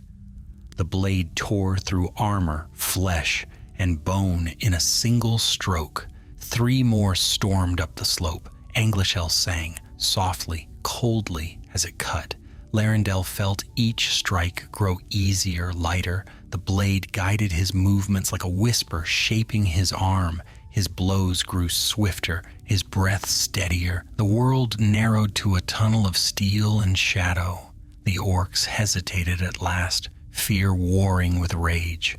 Larendel called out, voice carrying across the stones, "Turn back!" But the new captain barked an order. The next line surged forward. Larendel felt the sword's will seize the moment. He leapt. His blade flashed, a streak of darkness slicing through the air, and fell upon the advancing foes with terrible precision. He cut one down, pivoted, and struck another. The chill radiating from Anglachel deepened, biting into his arm, his chest, his breath. He fought as he had never fought before, and that frightened him. The next orc's face twisted not in fury, but in dread as Anglachel's edge touched its throat. Larendel froze. The sword urged him onward. He felt it pulling at him, demanding he strike again, finish the kill, spill more blood. He resisted. He forced the blade away. The orc staggered back, confused. Larendel retreated up the slope, heart pounding. That was enough. He turned and ran, swift as wind, up the path toward the ruins. Behind him the orcs howled in fury, but they did not follow at once. They feared the blade. They feared its hunger. He rejoined Amdir and Morzir moments later, breath shaking. Amdir looked at him sharply. "The sword. Did you hold yourself?" Larendel nodded, though his hands trembled. "Barely." Morzir stared at the wrapped blade. "I told you. It twists your strength against you." Larendel exhaled. "Then we must seal it soon." The ruins lay ahead, broken stones, crumbled walls, and a single dark stair descending into the earth. The vault awaited, but so did the truth of Anglachel's darkness, and the cost of binding it away. The ruins loomed like the bones of a long-dead citadel, their stones cracked and scattered across the ridge. Wind moaned through the broken arches, whispering old echoes that had slept in silence for ages. Larendel, Amdir, and Morzir approached the shattered stair that led downward into the hidden vault, the last remnant of a refuge built by Thingol's scouts long before the fall of Doriath. Amdir knelt by the stair's mouth, brushing aside debris. "This place was sealed when I last saw it," he murmured. "No orc should know of it." "Then its purpose remains," Larendel said. "But we must be swift. The orcs will climb the ridge soon." Morzir leaned heavily on the broken wall, breath ragged, his wounded leg trembling. "If this vault was meant to hold dangerous relics, then let it hold one more." Larendel touched Anglachel through the wrappings. The sword felt colder than before, its presence heavy, as though it sensed proximity to the stone refuge and recoiled. That unease made it pulse with faint, sharp throbs against his hand. Amdir drew his dagger and motioned. "Down, quietly. The vault goes deep." They descended the stair. Darkness swallowed them. The steps spiraled into the earth, carved from ancient rock and worn smooth by forgotten feet. The deeper they went, the colder the air became, carrying the scent of stone and distant water. Larendel lit a small lantern. Its warm light pushed back the shadows, but did little to quiet the heaviness pressing around them. Morzir spoke softly. "This place feels wrong." Amdir shook his head. "Not wrong. Old. It was built to withstand time and war. Few ever entered except those entrusted with guarding artifacts the king deemed too perilous." Larendel's lantern revealed a wide landing at the bottom of the stair. Before them rose a tall stone door, engraved with runes, faded but legible to elven eyes. Larendel approached and brushed dust from the carvings. "It reads," Larendel whispered, "Let no shadow enter nor any hand bearing malice." Morzir scoffed softly. "Then perhaps I should remain outside." Amdir glared at him. We remain together. This blade is peril enough. Larendel set his palm against the door. A gentle warmth sparked beneath his touch, as though the runes recognized the presence of an elf. The stone shifted with a low groan, sliding open just far enough for them to squeeze through. Inside lay the vault. It was a vast chamber carved with geometric precision, its walls seamless and pale. Shelves of stone flanked the sides, though most were empty. Whatever relics they once held had been removed long ago. At the chamber's center stood a raised pedestal shaped like a broad stone bowl, sealed with a lid carved in swirling patterns. Amdir stepped in behind Larendel. The bowl is hollow, a warded vessel. That must be where we place the blade. Larendel nodded, though unease prickled his skin. Something in the chamber felt too still, like a breath held for 1,000 years, waiting to exhale. He unwrapped Anglachel. The sword's dark gleam filled the vault with a strange light. For an instant, the lantern's flame dimmed, as though shying from the presence of the blade. Morzir muttered a curse and stepped back. It hates this place. Larendel tightened his grip, fighting a sudden impulse to raise the sword, an urge that was not his own. His breath shook. The cold pulsing from the blade intensified. It senses the ward, Larendel said quietly. It knows what waits for it. Then seal it quickly, Amdir urged.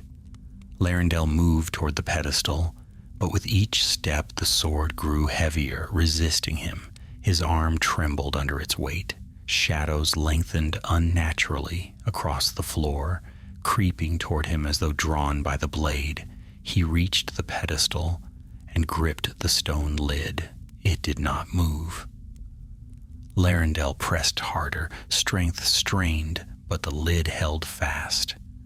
Before he could speak, a deep rumble rolled through the chamber, stone shifting in the stair behind them. Amdir spun. They've reached the entrance. Boots slammed down the steps, heavy, many, and approaching fast. Orc voices snarled in triumph, echoing against the vault walls. Morzir staggered toward Larendel. Use the blade to open it. Strike the seal.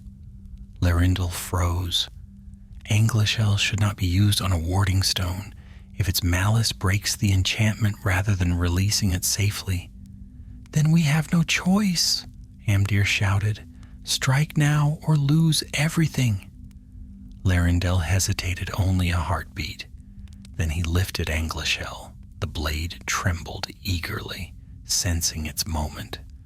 Larendel gritted his teeth, forcing his will against its swelling hunger. He brought the blade down upon the stone lid. The impact rang like a bell struck with thunder. Light burst across the carvings, silver white, brilliant, fighting the blade's darkness. The pedestal shuddered. Cracks spread like veins of ice, and the lid split open, releasing a gust of cold air. Larendel dropped to one knee, breath ripped from him. Anglachel burned in his grip, cold fire consuming his palm, as though punishing him for forcing it against its will.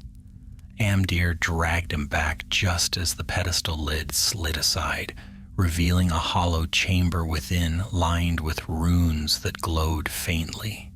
In! Amdir commanded. Larendel thrust Anglachel into the hollow. The moment the sword touched the runes, a bright flash erupted, too bright for mortal sight. Larendel shielded his eyes. A howl echoed from the blade, not sound yet felt. A shuddering pulse of rage. The runes flared, sealing around the sword. For an instant, Larendel felt Anglachel's will claw at him, cold, sharp, furious. Then the runes dimmed. The sword's presence vanished. He collapsed to the floor, exhausted. Amdir reached for him. Larendel, are you whole? I think so, Larendel whispered, though his arm still throbbed with cold pain. A crash thundered above. Orcs flooded into the stairway, their torches blazing. Morzir's eyes widened. "They are coming!" Amdir drew his dagger. "Then we make our stand." Larendel pushed himself upright, leaning on Amdir for support, and drew a spare blade from the wall, a simple elven sword, untouched by shadow. "No," he said softly, "we do not die here." Amdir nodded. "Then let us show them the vault of Thingol's scouts was not built for cowards." The orcs charged. Larendel and Amdir met them at the narrow entrance where only two could fight abreast. Morzir, though wounded, seized a spear from a broken rack and stood behind them, thrusting at any who pressed too far. Steel clashed. Orc cries rose in fury. The battle was hard and desperate, but Anglachel was sealed. And for the first time since the chase began, the shadow of the blade did not darken Larendel's strike. Yet even as they fought, Larendel felt a strange tremor beneath his feet, a stirring within the vault itself, as though sealing the sword had awakened something that had lain in slumber for far too long. And whatever it was not yet finished with them. The vault trembled, faintly at first, like a slumbering mountain shifting beneath the weight of its own ancient dreams. Dust drifted from the ceiling in thin threads. The runes carved into the pedestal flickered as though a wind unfelt by any living breath disturbed their glow. Larendel felt the vibration in his knees, even as he swung his sword, driving back another orc that lunged through the narrow breach. Amdir thrust his dagger between gaps in crude armor, felling one foe, then another. Morzir, bracing with the spear, blocked a wild axe swing that would have split them all. Their small defense held, barely, but the orcs pressed with unrelenting fury. The vault's threshold was a tied line of snarling faces, snapping blades and boots scraping over the ancient step. Amdir spat blood. "Too many." Larendel cut down a towering orc and answered, breath tight, "Keep the gap." But even as he spoke, the trembling grew stronger. A deep groan shivered through the vault walls, and the pedestal behind them glowed brighter, then dimmer, like a beating heart missing its rhythm. Larendel risked a glance back. The runes around Anglachel's resting place writhed with light, wavering between silver and shadow. Something seemed to move beneath the stone lid, as though fingers of darkness, small but determined, pressed against the inner surface. Morzir saw his expression and paled. "What is happening?" Larendel struck down another orc and replied through clenched teeth. "Sealing the blade does not bind its malice, it merely confines it." Amdir snarled. "Then why does it move?" "Because it resists the seal," Larendel said, "and the ward strains to hold." The ground lurched sharply. Orcs cried out as stones shifted beneath their feet, some tumbling into their ranks.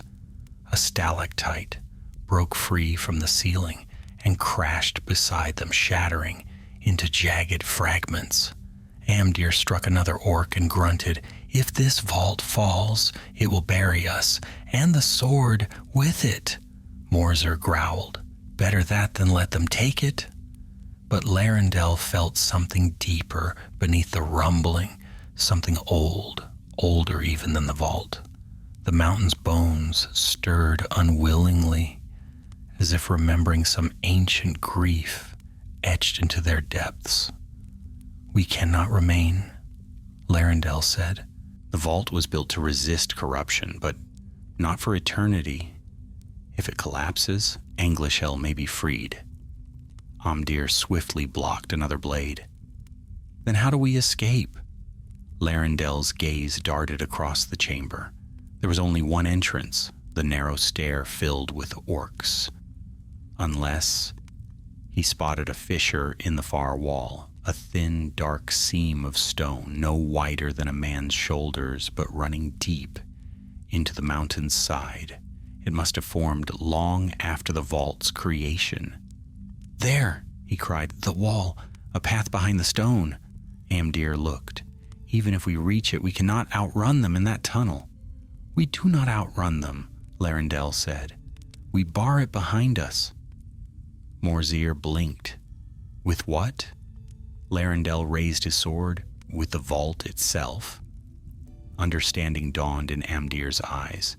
"If we break the load-bearing stones at the entrance, the corridor will collapse." "And seal the vault," Larendel finished. "The orcs will be crushed or trapped." "And us with them," Morzir snapped. "We would be buried alive." Larendel met his gaze. "Not if we break the stone after we enter the fissure. The collapse will close the tunnel but leave the fissure untouched." Amdir nodded sharply. "It is the only path." Morzir stared at them. He looked at the fissure, then the sword, then the writhing stone of the pedestal, and he swallowed hard. "Very well," he said. "Lead me." Larendel slashed through 2 more orcs, buying space. "Amdir, prepare the wall." Amdir moved toward the wall, examining the stone, seeking the weak point. Larendel backed toward the fissure, cutting through the wave of orcs that pressed harder than before, as though the vault's reaction had driven them into a frenzy. The trembling intensified. A sharp crack echoed through the chamber, and the pedestal lid thumped once, hard, like a fist striking stone. The vault groaned. Morzir staggered. "Larendel, hurry!" Larendel stepped backward, guarding their retreat. "Amdir!" "There!" Amdir pointed to a tall, upright stone forming the right side of the stair's mouth. "Strike here! It will shatter the support!" Larendel took a breath, steadying himself, and charged the stone. But as he raised his sword, Anglachel trembled violently against its bindings, sensing the moment. Though wrapped, it pulsed with dark cold, pushing at his arm. The blade did not wish to be sealed away, and certainly not buried. Larendel gritted his teeth and forced his will upon the sword. "You will obey." He struck the pillar with the elven blade. A crack split through it, but the stone held. Amdir shouted, "Again!" Larendel struck twice more. The crack deepened. Orcs roared into the chamber, 10, then 12, filling the entrance in a mass of snarling bodies. One axe came within hair's distance of Larendel's neck, but he ducked aside and smashed the pillar again, pouring every ounce of strength into the blow. This time the stone gave way. A deafening roar filled the chamber as the pillar buckled. The stair above shuddered, stones tumbled, orcs screamed as the vault's mouth began to collapse. Amdir seized Morzir and sprinted for the fissure. "Larendel, now!" Larendel dashed backward, dodging a falling stone. Dust clouded the air. A final orc lunged, but a boulder crushed it mid-stride. Larendel reached the fissure just as the stair caved in completely. Stone thundered down like a breaking mountain, sealing the vault entrance in a choking storm of debris. The vault shook violently, sending spidering cracks through the ceiling. Amdir pulled Larendel into the fissure. "Go before the whole chamber collapses!" The fissure was narrow, barely wide enough for one man at a time. Stone scraped their shoulders as they squeezed through. The dim light of the lantern flickered wildly as dust choked the air behind them. The vault roared with final collapse. A rushing wind burst through the fissure, a wave of dust and cold. Larendel shielded his eyes and pressed deeper until he could no longer feel the rumble behind them. After what felt like an eternity, the trembling weakened and finally stopped. Silence settled around them, broken only by their ragged breaths. Amdir leaned his head against the stone wall. "It is done." Morzir coughed, gasping for clean air. "We live by some miracle." Larendel wiped dust from his face. "The vault is sealed. Anglachel is bound." But even as he said it, the memory of that movement beneath the stone lid haunted him. Anglachel had not accepted its fate. It had yielded only because the ward forced it. And something deep in the earth had stirred in answer. Larendel tightened the remains of the wrappings around his arm, the cold sting still lingering from when the blade resisted him. "We must keep moving," he said quietly. "This fissure leads somewhere. It must." Amdir lifted the lantern. "Forward, then." They pressed into the darkness of the mountain's hidden veins, unaware of the shadow that had awakened beneath the sealed vault, a shadow that would not rest quietly. The fissure narrowed, then widened, then narrowed again, twisting like the burrow of some ancient creature that had once tunneled through the bones of the mountain. Their lantern cast a trembling half-light across the rough walls, revealing veins of pale stone and roots that dangled like withered fingers. The air tasted of damp earth and something older, something that did not belong to the waking world. Larendel moved first, his elven senses guiding him where the lantern's glow faltered. Behind him came Amdir, steady but weary, and Morzir, the faintest among them, yet still standing through some stubborn will that had not yet abandoned him. For a long while they walked in silence. The mountain groaned faintly above them as it settled after the collapse, like a beast curling around its slumber.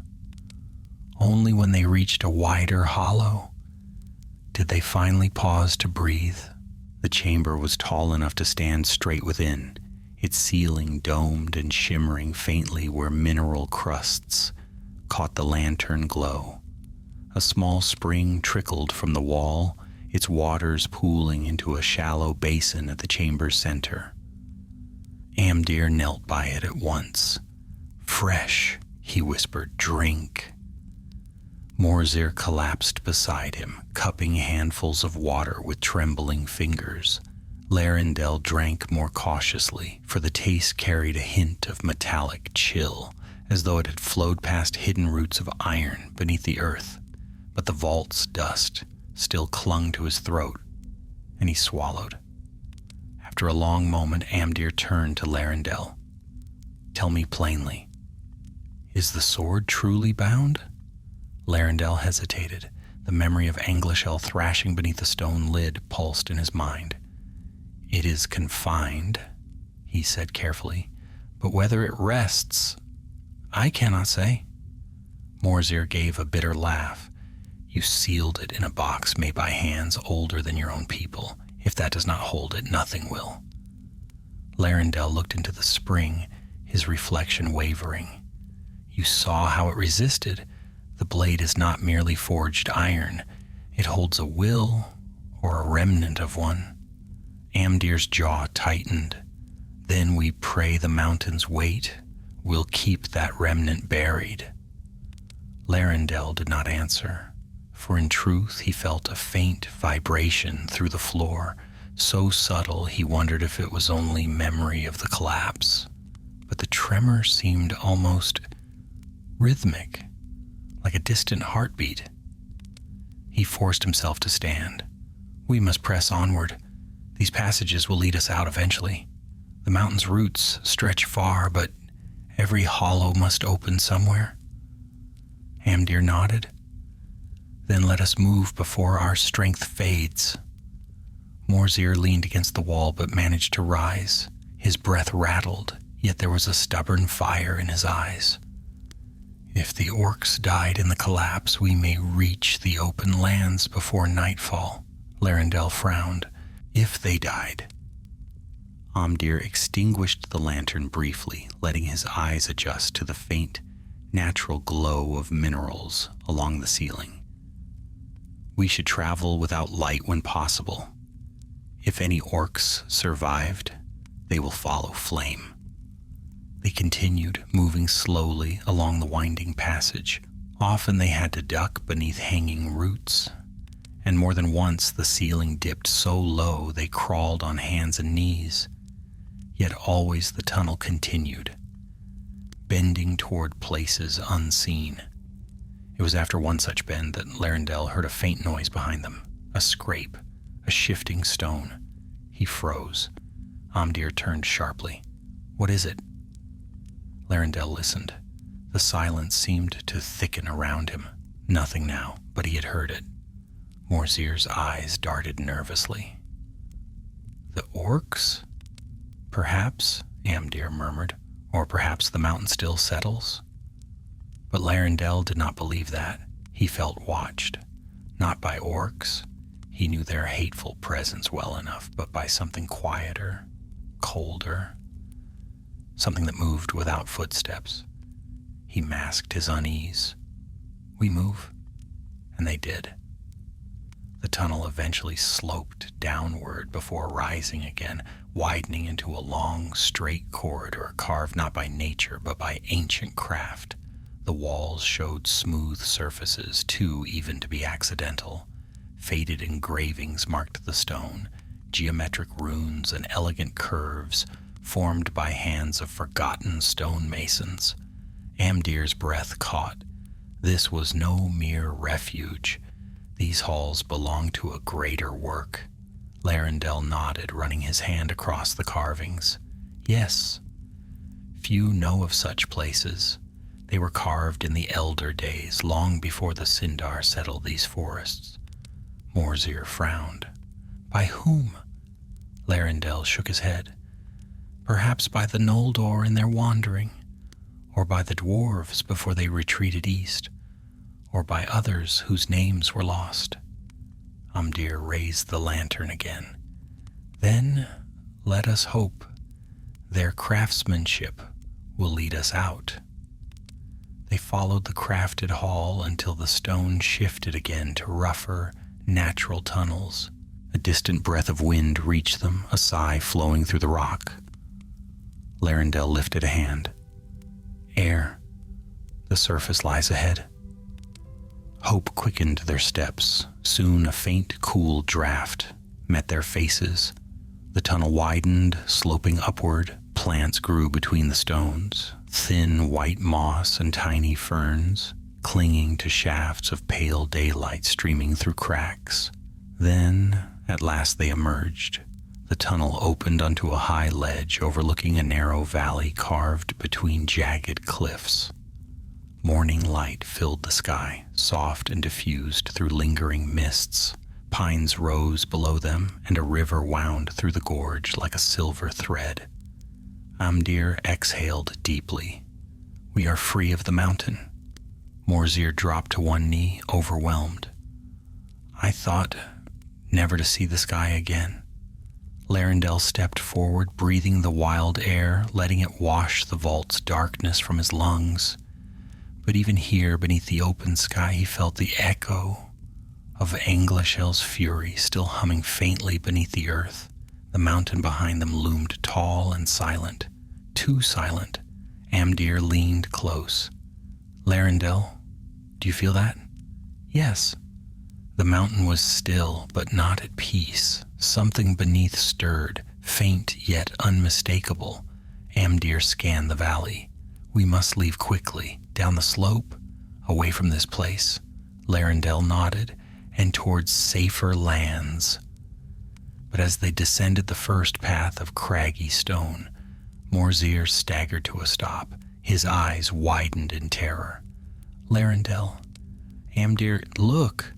They turned. From the broken mouth of the tunnel they had just left, a low mist flowed outward, dark, sluggish, and cold, rolling like smoke from a smothered fire. Amdir drew his blade. "What is that?" Larendel stared, dread tightening his chest. It was the same shadowed cold he had felt in the vault. Anglachel's hate had not died in its stone prison.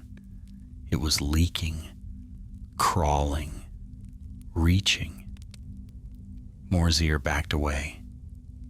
"You sealed it. How can this be?" Larendel whispered, "The blade is bound, but its malice has seeped into the stone." Amdir swallowed. "Then we must flee these mountains swiftly before that shadow finds a way to follow." The three of them turned and rushed down the slope, leaving behind the mist and the deep, pulsing darkness that had begun to stir under the earth like a wrathful heartbeat. But the shadow did not retreat. It watched. It waited. And though the blade lay sealed in cold stone, the darkness that clung to it had begun to wander free. The narrow valley stretched before them like a scar cleft through stone, its pines tall and dark, its river whispering over broken rocks. Larendel, Amdir, and Morzir descended the steep path with haste, casting repeated glances behind them where the fissure mouth still gaped in the cliffside. From that wound in the mountain the mist continued to seep, a thin, creeping shadow that clung to the earth as if afraid of the open sky. It moved slowly, but it did move, winding down the rock face like ink spilled upon parchment. Amdir's voice was low. "How far do we flee?" "As far as needed," Larendel answered. Anglachel's malice should have slept when its blade was sealed, but something in that vault awoke at its binding. Morzir limped faster, driven by fear more than strength. "It seeks form. Shadow without a body yearns for a vessel." Amdir frowned. "And what vessel could it take? It has no steel now."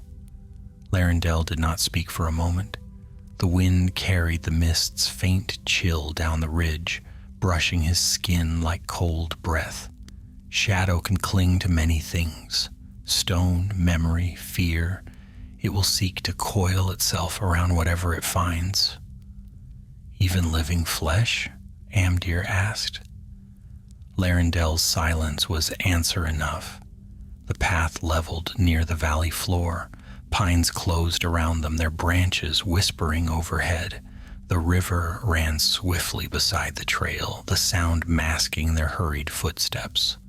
The mist was far behind now, yet Larendel felt the weight of it as surely as if it pressed against his back. They followed the river northward, keeping close to the water's edge. If the shadow pursued, the running stream might slow or divert it. The old tales spoke of waters that resisted dark enchantments, though no one trusted such lore entirely. Morzir stumbled once, falling to his knees with a half-strangled cry. Amdir caught him before he could slip into the river. "Steady, we are close to shelter." Larendel looked ahead. "There is a hunter's lodge, not far from here, abandoned long ago. We can rest there as the day rises." Morzir forced himself upright, breath shuddering. "Rest? With that thing behind us?" "We cannot outrun the mountain," Larendel said, "but we can put strength back into our limbs. Weariness kills faster than shadow." They continued until the forest thinned, revealing a clearing nestled beneath two leaning pines. At its far end stood a weather-worn structure, a lodge of stone and timber, half collapsed, but still offering a roof and the remnants of a hearth. Amdir guided Morzir inside. The lodge smelled of pine sap and old ash, but its walls held firm. Shafts of sunlight cut through holes in the roof, scattering gold across the floor. Larendel remained outside a moment longer, gazing southward. The mist had not yet entered the valley floor, but he saw it drifting steadily downward, clinging to shadows like a living thing. He whispered to the wind, "Be still, do not carry it swiftly." Then he entered the lodge and set about making a small fire in the old stone hearth. Amdir gathered fallen branches and pine cones, while Morzir lay near the wall, his legs stretched out, breathing heavily through clenched teeth. Amdir crouched beside him. "The wound festers. We must clean it." Larendel brought water from the river in a cracked wooden bowl. Amdir tore a strip of cloth from his cloak and began washing away the dried blood. Morzir grit his teeth until sweat beaded on his brow. "You should have left me in the vault," he rasped.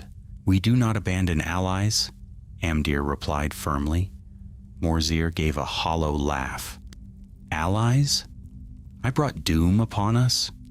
"You brought a warning," Larendel said, "one we ignored until it showed its teeth, and you aided us against the orcs." Amdir added, "If Anglachel ever had a chance to be contained, it was because you fled with it rather than letting your former masters claim it." Morzir stared at the fire, eyes dark. "Then may your trust not be your downfall." Larendel looked toward the doorway. "We will not remain long. Amdir, how far do you judge the nearest settlement?" "To the northeast, 2 days' journey," Amdir said. "Lunor's Ford. A watch post stands there still." Larendel nodded slowly. "If we reach it, the shadow may lose our trail." Amdir rose. "Then we leave when the sun begins to fall." But even as he spoke, the lodge darkened, not by cloud nor by failing firelight. The shadow had reached the clearing. Larendel moved to the doorway. A thin veil of darkness crept between the trees, unhurried yet relentless. It did not behave like mist. It curled around trunks, pooled in hollows, thickened beneath the boughs, as though searching. Amdir stood beside him. "Does it know us?" "No," Larendel murmured, "but it seeks what it lost." Behind them, Morzir shuddered violently. "It wanders blind. For now. But if it touches your thought or your fear, it will learn the path." Amdir gripped his dagger. "Then we must move before it closes off the valley." Larendel watched the creeping dark. It did not cross the open clearing. Not yet. The sunlight held it at bay, but only by the smallest measure. He retreated inside. "Amdir, prepare what you can. Morzir, conserve your strength. We leave within the hour." Morzir swallowed. "If I slow you." "You will not," Larendel said. But the half-orc looked away, unconvinced. An hour passed in tense quiet. Larendel sharpened their spare blades. Amdir packed what supplies remained. Morzir dozed fitfully, muttering in broken fragments of Westron and Orcish as he dreamed. Then, just as Larendel rose to rouse them, the wind shifted. A hush fell over the clearing, and the sunlight dimmed. Larendel moved to the doorway and looked skyward. A cloud had not passed overhead. Instead, the trees themselves cast deeper shadows, as though the sun had weakened. The creeping mist thickened. It spread across the clearing now, no longer held back by the day's light. Amdir shouldered his pack. "It comes." Larendel's heart tightened. "Then we run." They dashed from the lodge, supporting Morzir between them, and took the narrow deer trail leading north. Branches scraped their cloaks as they pushed through. The forest seemed to lean in around them, dark and breathless. Behind, the shadow spilled into the clearing like a slow flood. It crept over the lodge, then over the stones, then into the trail. Amdir cursed softly. "It follows swiftly." Larendel increased his pace. The sound of the river grew louder, guiding them. If they could reach the water and cross it, the shadow might falter. But Morzir staggered. His breath came ragged. His leg dragged. "Larendel, go," he gasped. "Leave me." "No." Larendel said fiercely. "You will not die by shadow." Then he felt it, the cold. It brushed the nape of his neck. Amdir flung a glance back and stiffened. "It is upon us." Larendel turned. The shadow had entered the trail. It moved faster now, like smoke drawn by wind, though the forest air was still. Its front tendrils curled toward them, reaching, searching. Amdir lifted his dagger, though blade meant nothing against such formless dark. "Run!" They burst from the forest's edge, stumbling down the bank toward the river. The water foamed between rocks, swift and cold. "Larendel!" Amdir shouted. "Into the river!" Larendel grabbed Morzir and plunged into the frigid stream. Amdir followed. The water roared around them, numbing their limbs. But Larendel forced them through, step by step, until they reached the far bank. He collapsed on the stones, dragging Morzir to safety. Amdir turned. The shadow reached the river bank. It hovered at the water's edge, writhing. Then slowly, like a wounded thing, it recoiled. Larendel exhaled shakily. "The river halts it." Amdir nodded. "For now." Morzir lay gasping. "You carried me through." Larendel touched his shoulder. "We stand or fall together." The shadow lingered on the far shore, a dark stain against the bright stones. It watched them, but it did not cross. "Not yet." "We must keep moving," Amdir said, "before night falls." Larendel looked north, toward the distant hills. "Yes," he said, "the shadow is slowed, but it is not defeated." They pressed on, leaving the river behind, and the darkness behind them waited. The river ran behind them like a silver wall, its steady roar masking the murmur of the shadow that pooled upon the opposite shore. Larendel, Amdir, and Morzir pressed northward along the stony bank, climbing toward the hills, where the land rose in long, wind-carved ridges. The sun drifted westward. Its light was thin, but enough to keep the forest shadows at bay. Larendel walked at the front, guiding their pace. His limbs ached with weariness, yet every sense remained taut, alert.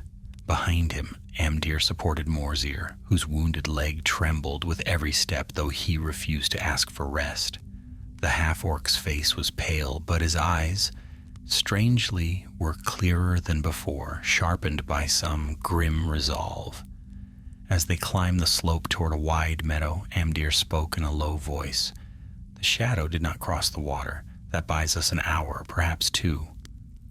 Larendel nodded. "But when night falls, the river's strength will wane." Morzir swallowed. "Then we must find refuge before the dusk."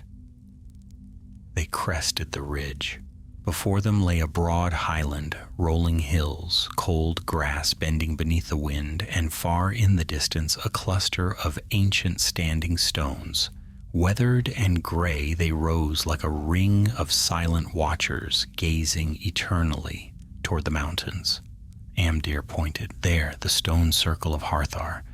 The rangers used it as a signal point. It stands upon firm rock. No cave beneath for shadow to creep through.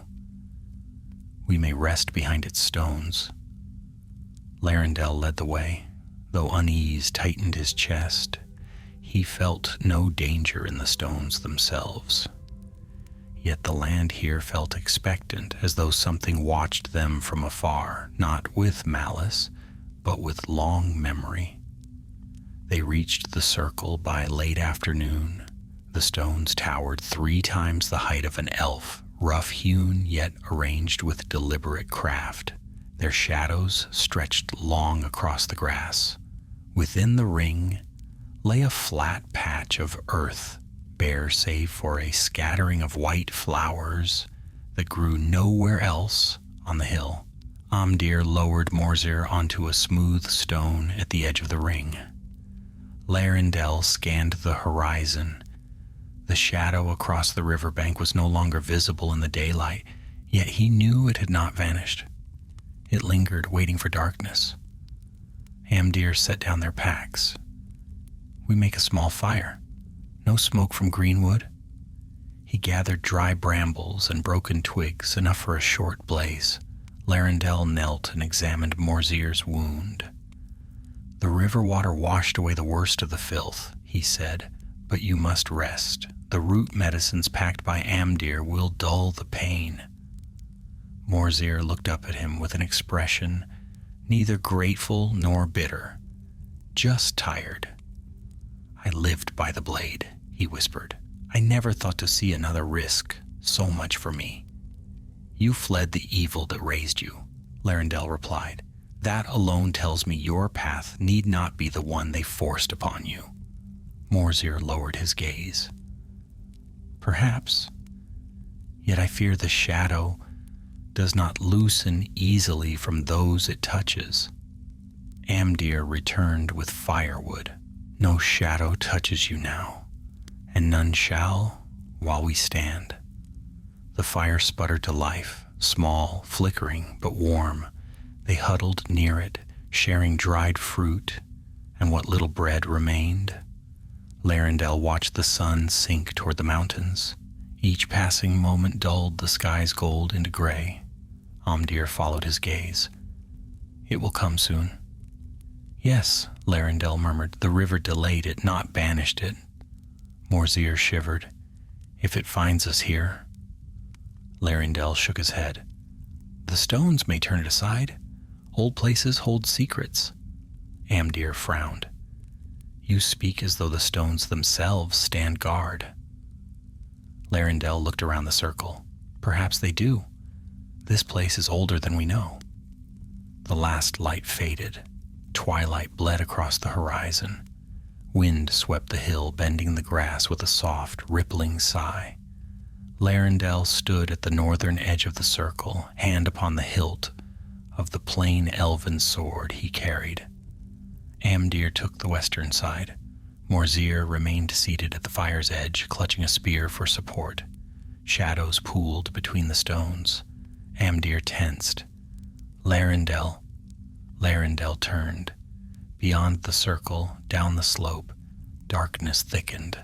Not the natural dimness of evening, but a deeper, heavier shade, like a stain spreading across the land. It rose from the riverbank. It slithered through the grass. It moved with purpose. Morzir's voice quavered. It has learned our path. The shadow swelled, rising and falling like a slow tide as it crept up the hill. No sound came from it. No light shone through it. It moved as if pulled by some cold instinct. Amdir raised his blade. Will the stones hold? We shall see, Larendel whispered. The shadow reached the stones. It recoiled. The air hummed faintly, an ancient pulse, subtle but unmistakable. The standing stones glimmered with a pale sheen as though touched by unseen moonlight. The shadow pressed again. This time it seeped between the stones, slow and thin, seeking cracks, seeking weaknesses. Larendel stepped forward and struck at the tendrils with his elven blade. The metal met nothing but air, yet the shadow withdrew slightly, rippling with agitation. Amdir stood beside him. It tests us. Within the circle, Morzir clutched his spear tighter. It wants me, he said suddenly, voice hollow. I feel it calling. It remembers I once bore the blade. Larendel turned. No, it seeks any path back into the world.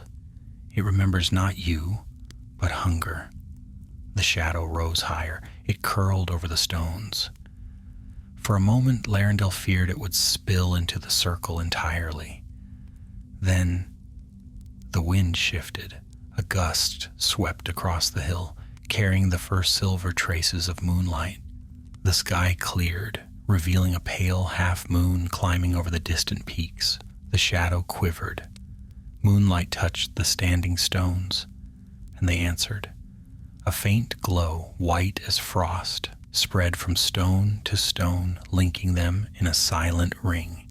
The air grew cold and still. The The shadow recoiled sharply, collapsing in on itself like a wounded beast. It withdrew down the slope, shrinking, its tendrils snapping back into its core.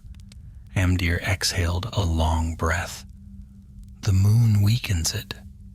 Larendel nodded. "These stones were set for more than watching the hills.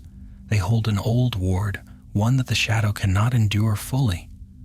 Morzir sagged with relief, but his eyes remained dark. "It will return." "It will," Larendel said softly, "but not this night." They tended the fire till it burned low. When the moon climbed high and the wind quieted, Larendel allowed himself to rest. Amdir slept lightly beside the stones. Morzir drifted into uneasy dreams. Dawn found the shadow gone from the valley below. But Larendel knew, without doubt, that the darkness had not truly been driven away. It lingered somewhere near the mountain, gathering strength, waiting for the day when the seal might weaken or some hand unwittingly disturb it. They gathered their things at sunrise. Amdir looked to the east. "Lunar's Ford lies beyond the next ridge. We shall reach it by nightfall." Morzir leaned on his spear. "Will I be welcome there?" Eindir shrugged lightly. "Perhaps not welcomed, but you will not be turned out. The rangers show mercy to those who seek it truthfully." Larendel faced the south, where the mountains rose like jagged giants. Anglachel lies bound. Its blade sleeps. That is as much victory as we may claim. "And the shadow?" Amdir asked quietly. Larendel lifted his gaze to the brightening sky. "It is without form, without purpose. It will wane in time if left untouched." Morzir frowned. "And if some fool frees it?" "Then another tale will begin," Larendel said, "but not ours." The three travelers turned northward. Morning light warmed the stones behind them. The hill grew quiet, and deep beneath the sealed vault, in the old hollow where the blade lay encased by ancient wards, a cold presence stirred once, then fell still. Anglachel slept, born of darkness, bound in silence, its doom, for now, at rest.